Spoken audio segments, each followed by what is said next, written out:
பட்டணத்தில் இருக்கிறவங்க அப்படி இல்லை. கடவுளுடைய கிருபை, கடவுளுடைய ஆசீர்வாதம், கடவுள் தயவு, கடவுளுடைய அன்பு, அவருடைய இரக்கம், அவருடைய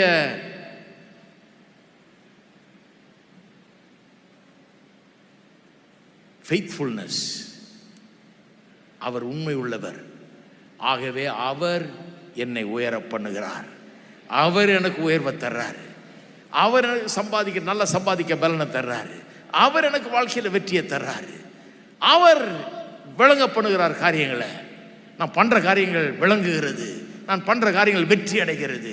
ஏனென்று சொன்னால் என் களைப்பினால் அல்ல, என் களைப்பினால நான் சோர்வை சம்பாதித்துக்கிறது இல்லை, என் முயற்சியை நம்பி நான் வாழலை.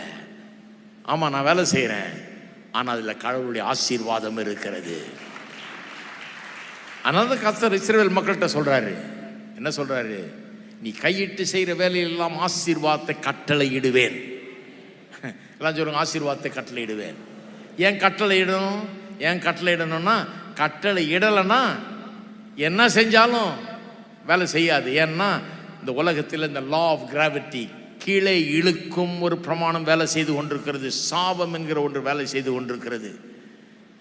எவ்வளோ உழைச்சாலும் என்ன பண்ணாலும், ஒருவேளை பணம் கிட்டலாம், அந்தஸ்து கிட்டலாம், எல்லாம் கட்டலாம். ஆனால் அந்த ப்ராசஸில் அதை செய்கிற போது நமக்குள்ள ஒரு சலிப்பு, சோர்வு, விரக்தி உண்டாகி விடுகிறது.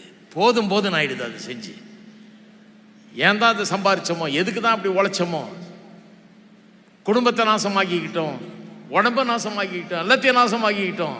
ஆமாம், பணத்தை சம்பாதிச்சோம், ஆனால் இதெல்லாம் போச்சு. எதெல்லாம் பணத்தினால சம்பாதிக்க முடியாதோ அதெல்லாம் போச்சு அப்படிங்கிற ஒரு நிலைமை அங்கே உண்டாயிடுது.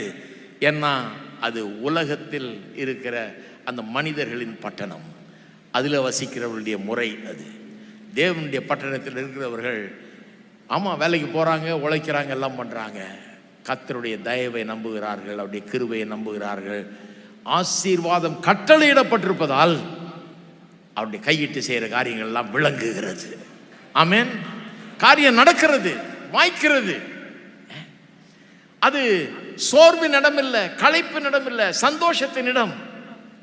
ரெண்டாவது குவாலிட்டி என்னன்னா அப்ரஷன். அந்த மனிதர்களுடைய பட்டணத்தில் அப்ரஷன்னா ஒடுக்குதல் அங்கே நடக்கிறது. ஏன் ஒடுக்குதல் நடக்குது? எப்படிப்பட்ட விதத்தில் ஒடுக்குதல் மனிதர்கள் வாழுகிற பட்டணத்தில்? ஏன்னா ஒருத்தன் இன்னொருத்தன் அமுக்கிட்டு கீழே இழுத்து போட்டு தான் மேலே போகணும். இவனை கவுத்து தான் இவன் மேலே வரணும்னு நினைக்கிறான். அதனால ஒரு நண்டுகளெல்லாம் கொண்டு போய் பக்கெட்டில் போட்டிங்கன்னா மூடவே வேண்டியதில்லை. எந்த நண்டு வெளியே வராது. ஒன்று வெளியே போச்சுன்னா இன்னொன்று பிடிச்சி கீழே இழுத்துரும். இப்படியே அதுகளே தங்களை அழிச்சிக்கும். அந்த நண்டு வேலை நடக்குது உலகத்தில். ஒருத்தன் கீழ்ப்படுத்தி கொண்டு, ஒருத்தன் கெடுத்து கொண்டு, ஒருத்தன் கீழே பேசிக்கொண்டு, ஒருத்தர் திட்டிக் கொண்டு, ஒருத்தர் புறங்கூறி கொண்டு, ஒருத்தர் அழித்து கொண்டு, இதுதான் உலகம். இது மனிதர்களின் பட்டணம். இங்க அப்ரஷன், ஒடுக்குகிறதுக்குன்னு, நாசமாக்குகிறதுக்குன்னு ஆட்கள் இருக்கிறாங்க. உலகம் அப்படிப்பட்ட ஒரு இடங்க. எல்லாம் முழிக்கிறீங்க. ஏன் முழிக்கிறீங்கன்னா நல்லா தெரியுது. எப்பா புட்டு வைக்கிறாரு, அப்படியே கரெக்டாக சொல்கிறாருன்னு. எப்படி தெரியும்னு? எப்படி தெரியும்னா, நானும் அதே பட்டணத்தில் தான் இருக்கிறேன். பிடிச்சி கீழே இழுக்கிறவங்க தான் அதிகம், மேலே தூக்கி விடுறவங்க ரொம்ப அபூர்வம். அதுக்கு கடவுளை மாதிரி இருக்கணும், கடவுளுடைய புத்தி இருக்கணும், கடவுளுடைய அன்பு இருக்கணும், எல்லாம் இருக்கணும். விளங்குதுங்களா உங்களுக்கு?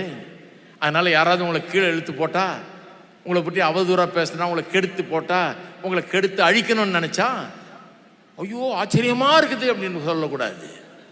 அப்போ டூ லேட்டு, நீங்கள் ஆயத்தமாக இல்லைன்னு அர்த்தம். நான் எப்படி சொல்கிறேன்னா, எதிர்பார்த்துக்கிட்டு இருந்தேனே.